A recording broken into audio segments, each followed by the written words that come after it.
So ఇదేది cover కాదు అమ్మా. పోలవరం ప్రాజెక్టు 30 లక్షల ఎకరాలకు నీళ్ళు ఇచ్చే ప్రాజెక్టు, మీకు అర్థమవుతుందా?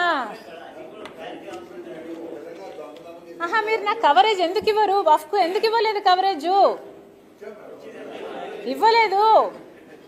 ఇవ్వలేదండి, నాకు అనిపించలేదు. ఏదమ్మా నాకు ఈనాడు పేపర్ ఎక్కడుంది? ఈనాడు పేపర్ ఉందా? పోనీ ఈనాడన్నా కవర్ చేసిందా చూద్దాం, ఒక్క నిమిషం.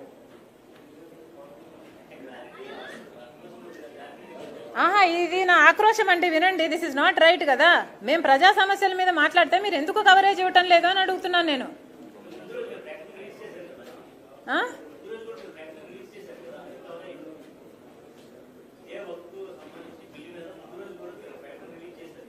అంతేనా? జన్మలో ఒకేసారి మాట్లాడాలా వక్ఫ్ గురించి? మాట్లాడకూడదా? ఒక్క నిమిషం. ఈనాడు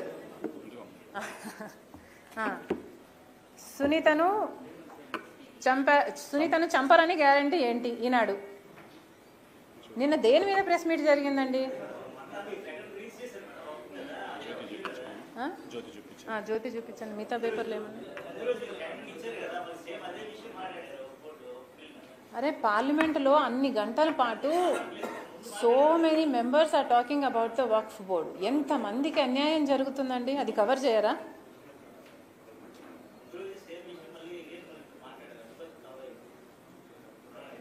అవినాష్ని అధికారులని అవినాష్ బెదిరించాడు. ఇది ఏబిఎన్ అంటే జ్యోతి.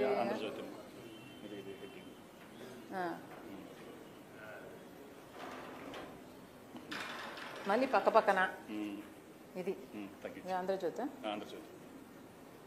తల్లి చెల్లి మోసం చేశారు, దాని కిందే అధికారులకు అవినాష్ బెదిరింపు. వక్ఫ్ అని ఒక్క స్పెల్లింగ్, ఒక్క వర్డ్ ఎవడన్నా ఒక్కరన్నా కవర్ చేశారండి? ఇది అన్యాయం కాదా? మీరు ఆలోచించుకోండి, ఇది అన్యాయం అవునా కాదా? లేదమ్మా, ఏమో నాకు తెలియదు. I don't know what you're talking about, but నాకైతే ఈరోజు కనిపించలేదు.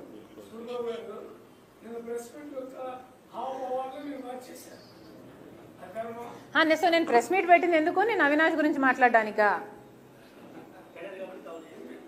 అదే ఎందుకు కవర్ చేశారంటున్నా నేను. అది నా కంటెన్షన్. ఇప్పుడు నేను ఎన్సీఎల్టీ గురించి మాట్లాడితే మీరు అదే కవర్ చేస్తారు. సో ఈసారి కనుక మీరు కవర్ చేయకపోతే పోలవరం, ఇంకొకసారి నేను మీరు అడిగిన ప్రశ్నలకి ఏది సమాధానం చెప్పను. డీలా? అది చెప్పండి, నాకు డీల్ అని చెప్పండి. ఓకే, ఈనాడు ఎవరున్నారు ఇక్కడ? ఓకేనా? రేపు మీరు పోలవరం గురించి నన్ను కవర్ చేయకపోతే మీరు అడిగిన ప్రశ్నలకి ఇంకా నేను జీవితంలో సమాధానం చెప్పాను. టీవీ5 ఎవరమ్మా? ఓకేనా? ఏబిఎన్ ఎవరు? మిగతా వాళ్ళమ్మా?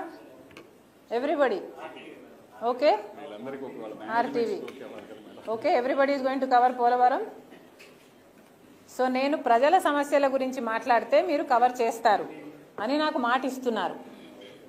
ఓకే, నేను ప్రజా సమస్యల గురించి ఎప్పుడు మాట్లాడినా మీరు నాకు కవరేజ్ ఇస్తున్నారు పోలవరంతో సహా. ఓకేనా? ఆ పక్క మీడియా వాళ్ళు లేరు, మీరంతా వీడియోగ్రాఫర్లు. ఈ కండిషన్ మీద ఏమో ఆన్సర్. ఓకే, మీ ప్రశ్న ఏంటి?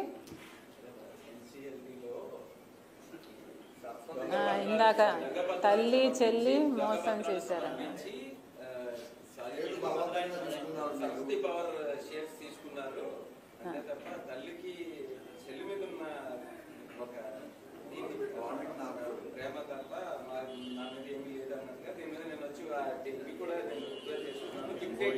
జగన్మోహన్ రెడ్డి గారు స్వయంగా MOUలో సంతకం పెట్టారు. తన చెల్లెలికి అంటే నా బిడ్డలకి ఈ ఆస్తులు అన్నట్లుగా సంతకం పెట్టారు. ఇంతవరకు కూడా ఒక్క ఆస్తి కూడా నా చేతుల్లో పెట్టలేదు. సరస్వతి సిమెంట్కు సంబంధించి ఎంఓయూలో అది నా భాగానికి వచ్చింది కాబట్టి దాన్ని జగన్మోహన్ రెడ్డి గారు గిఫ్ట్ డీడ్ చేశాడు విజయమ్మ గారికి, నాకు కాదు. గిఫ్ట్ ఇచ్చేశాక షేర్స్ని ఇప్పుడు జగన్మోహన్ రెడ్డి గారు తల్లి మీదనే కేసు వేసి ఇచ్చిన షేర్లని నాకు మళ్ళీ వెనక్కి కావాలి అని అడుగుతున్నారు. ఇది జగన్మోహన్ రెడ్డి గారు ఆయన తల్లికి చేస్తున్న మోసం. జగన్మోహన్ రెడ్డి గారు నన్ను ఎఫెక్ట్ చేసే స్థాయి దాటిపోయారు. Jagan Reddy does not effect me anymore. నాకు ఆస్తులు ఇస్తాడా ఇవ్వడా అన్నది ఐ డోంట్ కేర్. కాకపోతే జగన్మోహన్ రెడ్డి గారు తల్లి మీద కేసు వేసిన వాడిగా మిగిలిపోతాడు. నా బిడ్డలకి, సొంత మేనల్లుడికి, సొంత మేనకోడలికి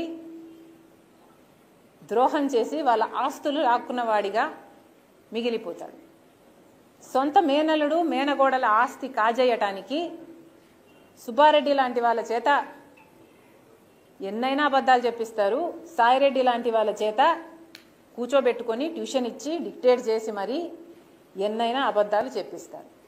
ఇక జగన్ రెడ్డికి క్రెడిబిలిటీ ఉందో లేదో వైసీపీ వాళ్ళు ఆలోచన చేస్తారు.